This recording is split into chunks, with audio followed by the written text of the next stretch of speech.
बहुत पुरानी बात है। किसी राज्य का राजा बहुत ही दयालु और उदार स्वभाव का था। वह हर गरीब की कुछ न कुछ सहायता जरूर करता था। उसके दरबार में आया हुआ कोई भी गरीब कभी भी खाली हाथ नहीं जाता। राजा अपने राज्य के सभी गरीबों की सहायता तो करते ही थे, लेकिन कुछ धन अपने साथ भी रखते थे ताकि रास्ते में कोई गरीब मिले तो उसकी भी सहायता कर सके। बारिश का दिन था। एक दिन राजा रोज की तरह अपने घोड़े के साथ जंगल में घूमने जा रहे थे। जंगल में उन्हें एक सुनहरी हिरण दिखाई दी। राजा को हिरण बहुत अच्छी लगी। राजा ने उसे पकड़ डिड्डी कर अपने राज्य ले जाने को सोचा और उसके पीछे पीछे अपना घोड़ा दौड़ाया। लेकिन हिरण राजा के हाथ ना आ पाई और राजा हिरण के पीछे अपने राज्य से काफी दूर चले गए थे। तभी राजा को प्यास लगने लगी और वह पानी पीने के लिए एक गरीब की झोपड़ी तक आ पहुंचा। झोपड़ी के बाहर से राजा ने आवाज लगाई, एक गिलास पानी मिलेगा क्या? आवाज सुनकर किसान की पत्नी पानी लेकर बाहर आई और राजा को पानी पिलाया। तभी राजा ने पूछा, तुम्हारे पति कहाँ हैं? पत्नी ने कहा, रात के खाने के लिए कुछ अनाज लेने गए। क्या पता अनाज मिलेगा कि नहीं। इतने में किसान आ गया। उसके हाथ में कुछ नहीं था। मन उदास हो रहा था। राजा पानी पीकर जाने लगा। तभी बारिश होने लगी। रात भी होने लगी थी।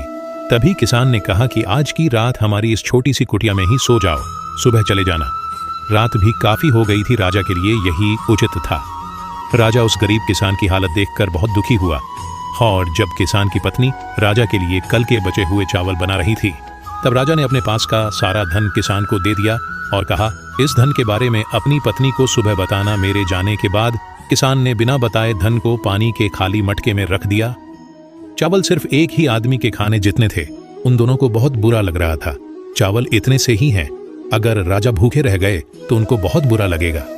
जैसे तैसे घबराते हुए उसने राजा के सामने चावल रखे और बोला, महाराज, हमारे घर में यही पकवान है। राजा ने चावल खाए और राजा बोला, अरे वाह, इन चावल के आगे तो पकवान भी फीके पड़ जाते हैं। राजा चावल खाकर सो गया और किसान तथा उसकी पत्नी भी सो गई।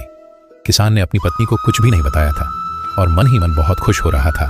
सुबह होते ही राजा अपने राज्य की ओर चल पड़ा और किसान बताना भूल गया।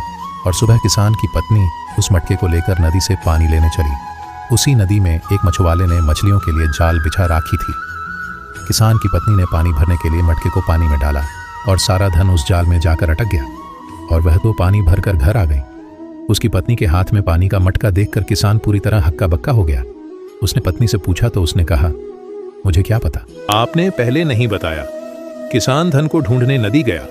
वह वहां जाता उससे पहले मछुआरा वह धन लेकर चला गया। किसान ने ढूंढने की बहुत कोशिश की, लेकिन धन नहीं मिला और उदास होकर वापस चल पड़ा। तभी रास्ते में एक बूढ़ा साधु मिला। साधु ने किसान का चेहरा देखकर पूछा, बहुत दुखी हो, शायद कुछ ढूंढ रहे हो। किसान ने सारी बात बताई तो साधु ने कहा, वह धन तुम्हारे किस्मत में ही नहीं था।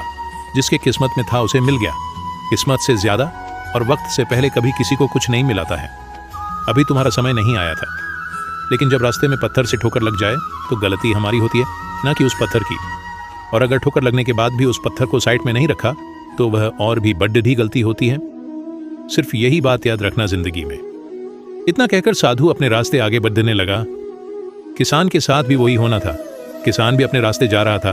तभी किसान को ठोकर लगी। उसने उस पत्थर को निकालकर दूर रखने की काफी कोशिश की, लेकिन शिला बहुत बड़ी थी। वह पूरी तरह जमीन में थी, थोड़ी सी बाहर थी। बहुत मेहनत करने के बाद उसको निकालने में कामयाब हुआ और जब उसके नीचे से हीरे मोती सोन चांदी को देखकर किसान तंग रह गया। उसने सारे धन को अपने साथ ले जाकर अपनी पत्नी को बताया। दोनों बहुत खुश हुए और आखिर उसको पता चल ही गया, जिसके किस्मत में जो लिखा होता है वही उसको मिलता है। उसने एक बहुत बड़ा बंगला बनाया और काफी खुशी की जिंदगी जीने लगे। उसे आज भी उन साधु की बातें याद आती थी। दोस्तों, वीडियो अच्छा लगा हो तो वीडियो को लाइक कर दे और चैनल को सब्सक्राइब कर दे।